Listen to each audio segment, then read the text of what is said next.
नमस्कार। जय जय राम, जय सिया राम, जय हो बागेश्वर धाम सरकार, जय हो हनुमान जी महाराज। मेरे प्यारे सभी दर्शकों, आज के इस वीडियो में मैं एक सेठ की कहानी लेकर के आया हूँ। सेठ की यह कहानी बहुत ही जबरदस्त, ज्ञानवर्धक, मोटिवेशनल है। बहुत कुछ नई चीजें भी सिखा देने वाली है, इसलिए आप इस वीडियो के अंत तक अवश्य बने रहिएगा।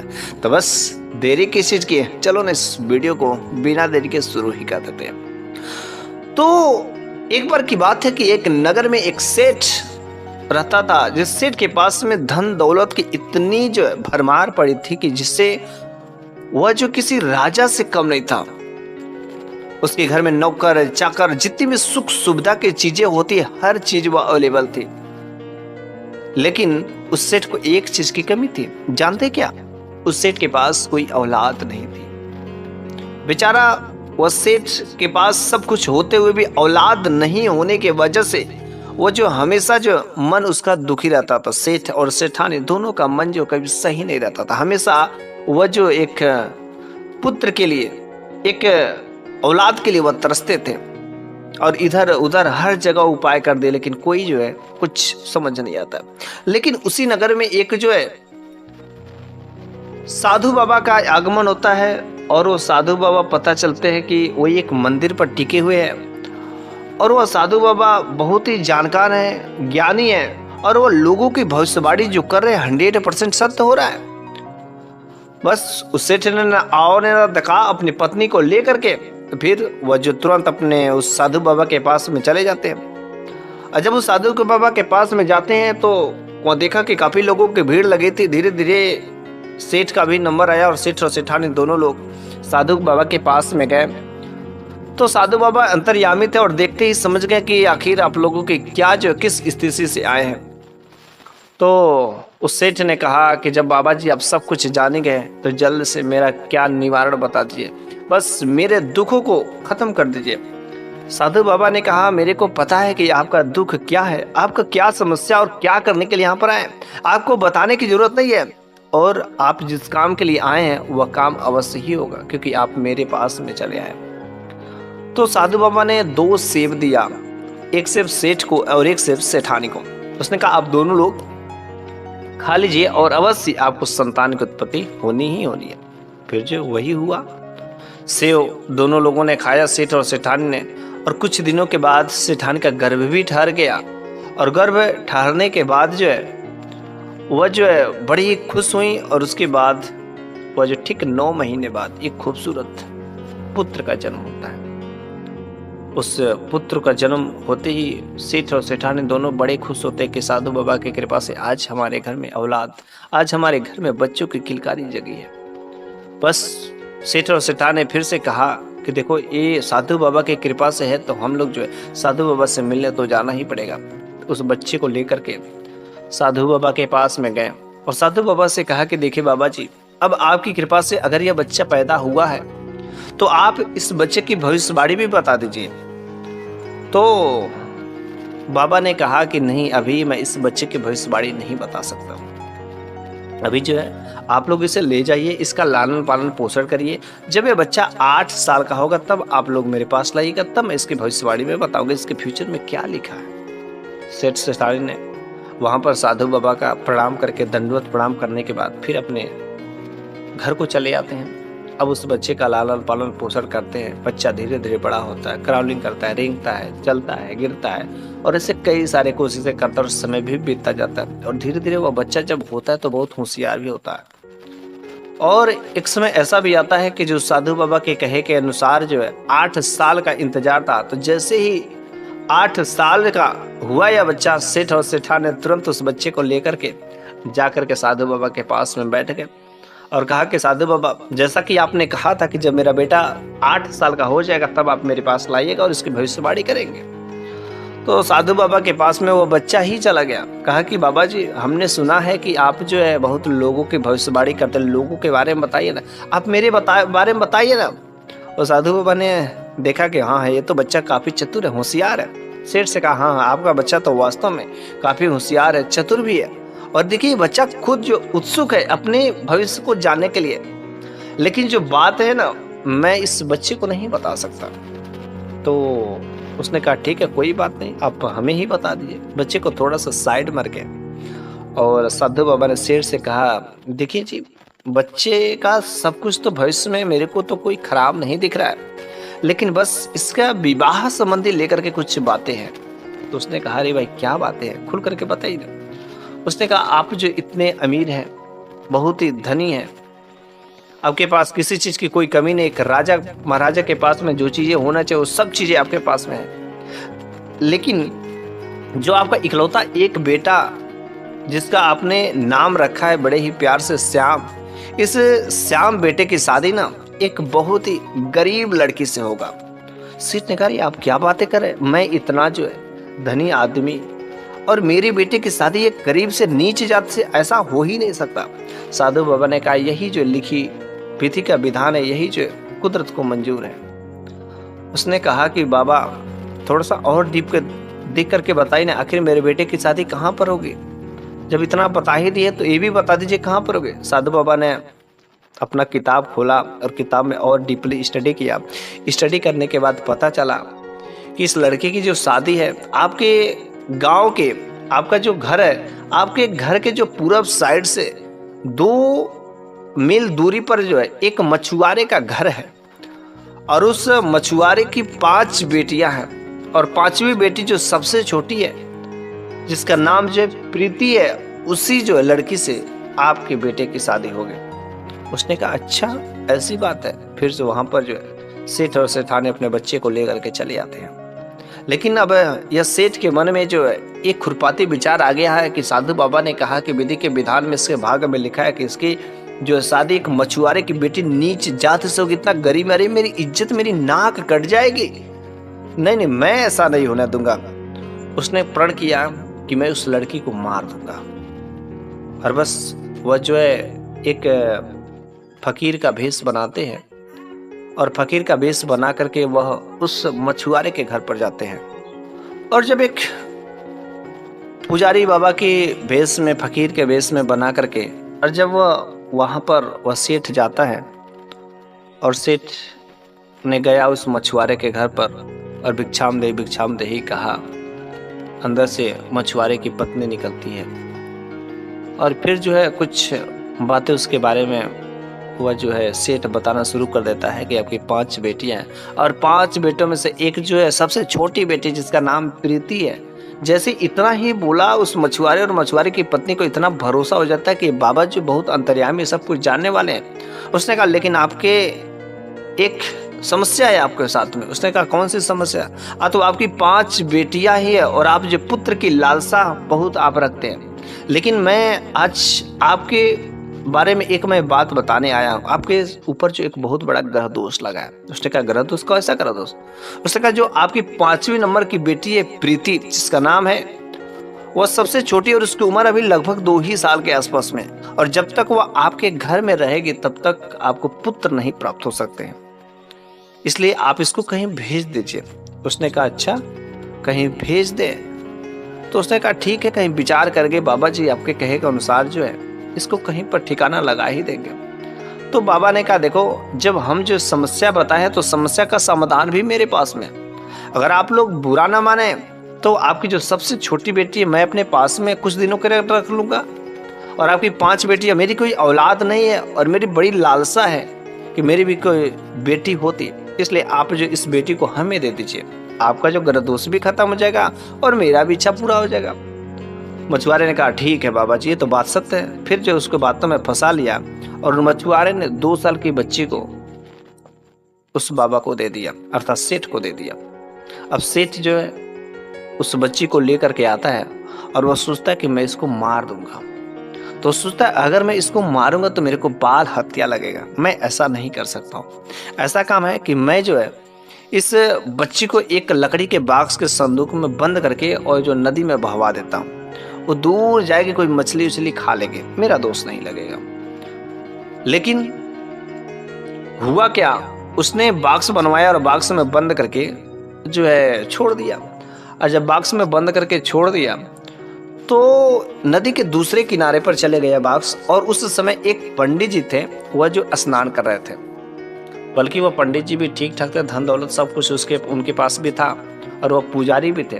तो जैसे उन्होंने देखा कि एक बाक्स बहता हुआ जा रहा है, उस बाक्स को लिए और बाहर जब निकाले तो देखे कि उसमें एक बच्ची है। और उस बच्ची को बेचारी अकेले कौन निर्दयी है कि जो इस तरीके से छोड़ दिया। लेकिन उस बच्ची को देख करके पंडित जी बड़ा ही खुश होते हैं, क्योंकि उनकी भी कोई औलाद नहीं थी। और तुरंत उस बच्ची को ले जाकर के अपने पत्नी के गोद में रखते हैं, पंडिताइन के गोद में। तो कहते कि देख, आज भगवान ने मेरी विनती सुन ली। अरे हम लोगों की कोई औलाद नहीं थी और आज देखो कि खूबसूरत बेटी नवाजा है, इसलिए हम लोग बड़े लकी और भगवान ने हमारी कृपा सुन ली, हमारी विनती सुन ली और आज भगवान ने हम लोगों की झोली खाली थी जो भर दिया। और पंडित जी के घर जो है उधर जो है उस लड़की का जो पालन पोषण होना शुरू हो जाता है। वहाँ पर पंडित जी उस बच्ची को, उस लड़की को आंखों का तारा समझते थे। आंखों से ओझल नहीं हो, हर तरीके का लाड़ प्यार दुलार, किसी चीज़ की कोई कमी नहीं। और वह लड़की वाकई बहुत ही खूबसूरत भी थी। और इस तरीके से वह लड़की समय बीतता गया और धीरे धीरे वह जो 18-19 साल की हो जाती है। तो पंडिताइन ने कहा कि देखिए जी, अब बच्ची बड़ी हो गई है और होशियार भी है, खूबसूरत भी है, तो ऐसा काम करिए कि बेटी जो हमेशा पराया की धन होती है, आप जो है अपनी बेटी का शादी कहीं कर दीजिए। पंडित जी ने कहा ठीक है, कोई बात नहीं, हम जो है पता करते हैं। और पंडित जी पता करना शुरू कर देते हैं अगल बगल। तो उसे अपनी बेटी लायक कोई रिश्ता नहीं समझ आता है और पता करते करते उस जगह पर चली जाते हैं उस सेठ के बारे में। तो गांव के लोगों ने कहा हाँ, जो है यहाँ का जो सेठ है, उस सेठ का इकलौता एक लड़का जो श्याम नाम है और वह शादी के योग्य हो गया है। और आप यदि उस सेठ के पास जाते हैं तो आपसे के लिए वह बेहतर लड़का है, क्योंकि आपकी बेटी भी बड़ी खूबसूरत है, अच्छी है और आप भी पैसे से, धन दौलत से आपके बराबरी का है। पंडित जी वहाँ पर सेठ के घर गए और सेठ से कहे कि देखो, मैं सेठ यहाँ पर जिस काम के लिए आया हूँ, मैं इधर उधर की बात नहीं करूँगा। मैं अपनी बेटी का रिश्ता जो है आपके बेटे के साथ करना चाहता हूँ। मैं इस जगह का हूँ, मैं पंडित को और मेरी बेटी है, इसलिए मैं जो है आपके बेटे में वो गुण देखता हूँ, लोगों ने बताया है, तो आप जो तैयार हो जाए। सेठ ने कहा कि ये तो अच्छा मौका है, जैसा कि उस साधु बाबा ने बताया था कि नीच जाति के लड़की से होगा, बल्कि ये तो पंडित है, पंडित और इतने ऊंच घराने में हो जाएगा भला इससे, और मैं जो वो विधि का विधान इसको मैं बदल दूंगा। और इस तरीके से वह सेठ तैयार हो जाता है और दोनों लोगों की शादी हो जाती है। लेकिन अब तक तो सेठ यही समझ रहा था कि चल ठीक है, वो जो नीच जात की जो गरीब था उसकी बेटी तो नहीं है, मैंने तो भाग्य का लिखा हुआ जो था मैंने मिटा दिया। और एक बार जो है वह लड़का को भेज दिया व्यापार पर, चल बेटा जा तू कहीं पर, कोई इसके काम के सिलसिले में भेज देता है।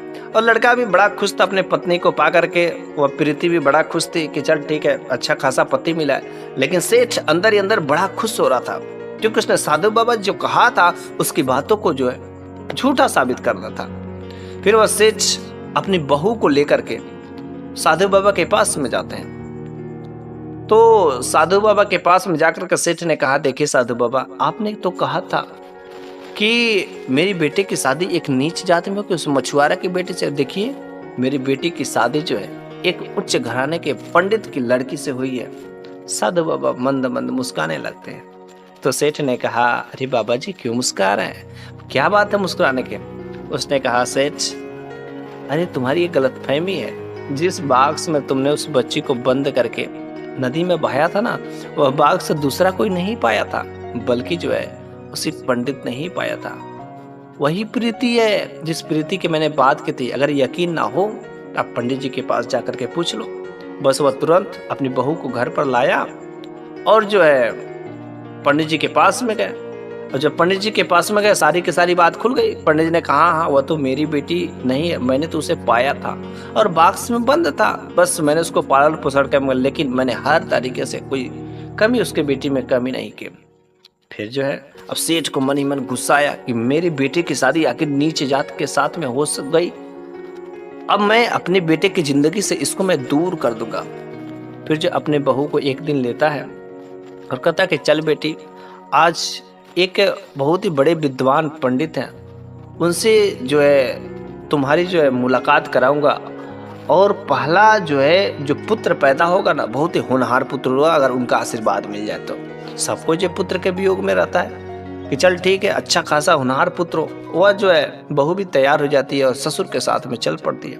लेकिन ससुर जो है उसे एक जो नदी के किनारे पर ले जाते हैं, और नदी के किनारे पर ले जाते हैं तो अपने हाथ में जो है एक अंगूठी रखे रहते हैं। उस अंगूठी को निकालते हैं और कहते कि देखो बेटी, ये जो अंगूठी है ना, ये अंगूठी जो है, इस अंगूठी को उस साधु बाबा ने कहा कि इसको यदि आप नदी के पानी में, नदी के किनारे पर यदि आप जाकर इसको नदी के पानी से धो करके और यदि आप अपने बहू के अंगूठी में या बहू को दे देते हैं पहनने के लिए, तो पहला जो पुत्र होगा बहुत ही वीरवान होगा।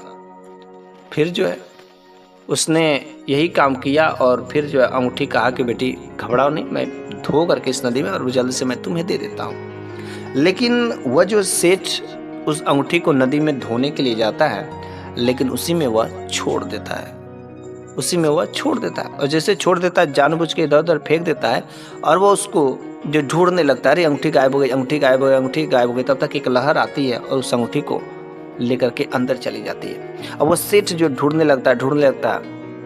अब जब सेठ ढूंढने लगता है और वह लड़की भी ढूंढने लगती है, दोनों लोग मिल करके, ससुर और बहू मिल करके लोग ढूंढने लगते हैं वहाँ पर। लेकिन ससुर ने कहा कि देखो बेटी, तुम यहाँ पर हो तब तक तुम ढूंढो, और जो है कि मैं तब तक किसी को लेकर के, मछुआरे छोरे को लेकर आता हूँ, जाल डालेगा तो मेरी अंगूठी जो अवश्य ही मिल जाएगी। बस दूर नदी के किनारे लेकर के गए थे और वह सेठ जो है अपनी बहू को वहीं पर छोड़ करके चला आता। वह बेचारी बहू वहाँ पर नदी के किनारे इंतजार करती, अब मेरे ससुर जी आएंगे, अब मेरे ससुर जी आएंगे, अब मेरे ससुर जी आएंगे। लेकिन ससुर जी दोबारा नहीं आते, छोड़ करके चले जाते। बेचारी वह बहुत दुखी होती है। आखिर होगा तो होगा क्या, कैसे क्या होगा, बस उसे कुछ भी समझ नहीं आता है। वह बहुत ही निराश होकर के वह जो एक रास्ते की तरफ वह चलती जा रही थी और आगे जंगल मिल गया और उस जंगल के रास्ते जा रहे थे। लेकिन तभी जो है उस जंगल के रास्ते एक मुखिया जी, गांव के मुखिया जी अपने 2-4 लोगों के साथ में उसी रास्ते से आ रहे थे। तो उन्होंने देखा, अरे यह अकेली लड़की और इस जंगल के रास्ते कहाँ जा रही है, आगे जंगल बहुत ही खतरनाक है, घनघोर, और जंगली जानवर जो इस लड़की को मार देंगे। उस मुखिया ने कहा, अरे बेटी, तुम इतने जो है निराश होकर के कहाँ इस घनघोर जंगल में जा रही हो। उसने कहा, अरे मेरी हालत मत पूछिए, मैं ना तो घर की हूँ ना घाट की, मेरे को पता ही नहीं कि यहाँ रास्ता कहाँ जाएगा, किधर जाएगा, कुछ नहीं पता है। उस मुखिया ने कहा, बेटी अगर तुम्हें बुरा ना लगे तो तुम मेरे साथ में चलो, मेरे घर पर रहना, किसी चीज़ की कोई कमी नहीं है, सब कुछ है मेरे घर पर, जो मेरी बेटी की तरह मैं तुम्हें रखूंगा। और जो तुम्हारे घर वालों को पता चल जाएगा उसी दिन जो है तुम अपने घर पर चले जाना। वह जो मुखिया उस बहू को जो लेकर के अपने घर पर चले जाते हैं। उस मुखिया के घर पर वह रहने लगती है, सब कुछ ठीक ठाक रहता है, माहौल ठीक ठाक रहता है। लेकिन इधर जो है वो जो सेठ का लड़का श्याम रहता है, काम के सिलसिले में जो बाहर चला गया था, वो जब लौट करके आता है तो वो अपनी पत्नी को खोजता है। और जब अपने पत्नी को खोजता है तो पिताजी से पूछता है, अरे पिताजी कहाँ गई मेरी पत्नी, आखिर कहाँ गई। उसने कहा, बेटा मैं तुम्हें क्या बताऊं, हम जो है तुम्हारी बहू को लेकर के नदी पर स्नान करने के लिए गए थे, लेकिन हम साइड में स्नान कर रहे थे, लेकिन तब तक एक अचानक जोर का लहर आया और उसका पैर स्लिप कर गया।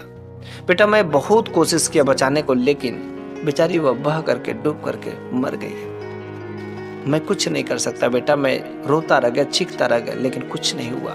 बेटा वह दुनिया को छोड़ करके चली गई। बस बेटा भी बड़ा निराश हुआ, बड़ा दुख हुआ, आंखों से आंसू छलक पड़े अपनी जो पत्नी को याद करके।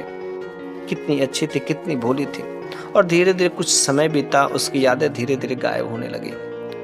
तो उस बाप ने कहा कि बेटा देखो तुम्हारी बीवी तो चली गई और तुम जो बिना पत्नी का कैसे रहोगे, कोई बाल बच्चा तो चाहिए, तुम्हारी मैं दूसरी शादी कर देता हूँ। उस श्याम ने कहा, पिताजी आप जैसा कहेंगे वैसा मैं करूँगा। तो उसने कहा कि ठीक है, ये भाई एक जो रिश्ता जो है आया है, कुछ दूरी पर गांव है और वहाँ पर हम लोग चलेंगे। और जब वहाँ पर हम लोग चलेंगे तो वहाँ पर जो बात करेंगे, और उसी गांव में जो एक मेरा दोस्त का भी घर है, उसी गांव पर हम लोगों को चलना है, दोस्त से भी मिल लेंगे। वह जो है सेठ अपने बेटा श्याम को लेकर के शादी के लिए चल पड़ता है। कहता कि चल यार शादी के लिए तो उनके घर जाना ही जाना, लेकिन सबसे पहले अपने दोस्त के घर चल पड़ते हैं और जो है दोस्त से मिल लेंगे और उसको भी लेकर के चलेंगे, बता देगा कि लड़की कैसी है, क्या चीज़ है, क्योंकि एक रिश्ता जो आया है हम लोग हाथ से न मिस करने जाए, वह लड़की बहुत अच्छी, मैंने ऐसा सुना है। फिर जो है वह सेठ अपने लड़के को लेकर के अपने उस दोस्त के घर जाते हैं, लेकिन वह दोस्त दूसरा कोई और नहीं रहता, वह उस गांव का जो मुखिया रहता है, जिसके घर पर उसकी बहू रहती वही रहता है। इधर जो उस अंगूठी का हाल क्या हुआ रहता है, अब वह नदी के बहाव में थोड़ी सी वह अंगूठी नीचे चली गई थी, अंदर चली गई थी, और उसको एक मछली ने निगल लिया था। और जब मछली ने निगल लिया था तो एक मछुआरे के जाल में वो मछली फंसी भी थी, और जब फंसी थी तो वह मछली बाजार से उस दिन वह मुखिया ने मछली खरीद करके लाया था, और उस दिन अपने उस बेटी से कहा कि बेटी आज तक तुमने कभी खाना नहीं बनाया, और मैं चाहता हूँ कि मछली जो है शुभ होता है, और आज पहला दिन जो है तुम जो इस मछली को अपने हाथ से बनाओ। उसने कहा ठीक है, जैसा आप कहें। मुखिया के कहने के अनुसार जो प्रीति जो है मछली जाती है काटने और बनाने के लिए, लेकिन जैसे ही मछली को जब काटती है तो उसके अंदर से अंगूठी निकलती है। उस अंगूठी को देख करके बहुत ही खुश हो जाती है, अरे ये तो वही अंगूठी है कि जो मेरे ससुर ने दिया था। और अंगूठी जो किनारे रखी हुई थी और मछली काट करके जो है बना रही थी, लेकिन तब तक जो है बाहर कुछ लोगों की बातें के सुन, चाल चलन की, हंसने की, बोलने की आवाज सुनाई देती। जब प्रीति जो उस आवाज की तरफ जो अपना कान, अपना ध्यान केंद्रित करती तो उसे आवाज अपने पति का और अपने ससुर जैसा लगता है। और जैसे ही एक जंगले के झरोखे से जब अपने पति और ससुर को देखती है ना, उसके खुशी का ठिकाना नहीं रह जाता है, और तुरंत वह उस अंगूठी को लेती है और दौड़े दौड़े दौड़े जो है अपने पति के गले जाकर के लग जाती है, रोने लगती है, खुशी के आंसू जो है आने लगते हैं। बेचारी यह देख करके सेठ का जो लड़का श्याम था उसको विश्वास नहीं होता, करीब मेरी पत्नी, और कैसे? पिताजी ने तो कहा था कि मेरी पत्नी मर गई है, नदी में डूब करके मर गई है, और मेरी पत्नी जीवित है। वो अपनी पत्नी को देख करके बड़ा ही खुश हो जाता है, लेकिन उस सेठ का चेहरा जो है नीचे झुक गया रहता है। तब सेठ का लड़का अपने बाप से पूछता है कि पिताजी आपने तो कहा था कि मेरी पत्नी मर गई है, लेकिन यह तो जीवित है, और एक ऐसा है आपको अंगूठी दे रही है। उसने कहा बेटा मेरे को माफ कर दो, मैंने जो है विधि के विधान को बदलना चाहा, लेकिन मैं नहीं बदल सकता बेटा। उस साधु बाबा ने बताया था कि तुम्हारी जो शादी होगी ना एक नीच जाति की एक मछुआरे की बेटी से होगी, और वही वो बेटी है, यही वो लड़की है प्रीति, जिसको मैंने हर बार बचपन में थी जिसको मैंने मारने की कोशिश किया, लेकिन यह जो एक पंडित के हाथों चली गई, वहां से मैंने इसको नदी में छोड़ दिया, वहां पर अकेले जगह पर जंगल के पास में, लेकिन वहां से बच करके देखो आज इस मुखिया के घर हम लोगों का मिलन हो गया। बेटा मुझे माफ कर दो, मैंने बार बार जो विधि के विधान को बदलना चाहा, लेकिन मैं बदल नहीं सकता बेटा। ये बात सत्य हो गई कि जो भाग्य में लिखा रहता है, जो विधाता ने लिख दिया है, और खुद विधाता भी अगर चाहे मिटाना तो नहीं मिट सकता है, क्योंकि जो एक बार लिख जाती है उसको मिटना बहुत ही मुश्किल होता है। इसलिए हम सभी लोगों को भरोसा अवश्य ही करना चाहिए कि जो हमारे भाग्य में लिखा होता है, जो विधि के विधान में होता है, वह होकर के ही रहता है। चाहे आप कितनी लाख कोशिशें कर ले, वो आप कुछ भी नहीं कर पाएंगे। उसका लिखा अटल सत्य है। हम और आप जो झूठे हो सकते हैं, लेकिन विधाता ने जो लिख दिया है वह कभी झूठा नहीं हो सकता। तो बस मेरे प्यारे सभी दर्शकों, आज की यह कहानी तो यहीं पर समाप्त हो जाती है, और अगले वीडियो में मैं फिर से कुछ ऐसी नई जबरदस्त मजेदार ज्ञानवर्धक कहानी लेकर के आता रहूंगा। तब तक के लिए धन्यवाद।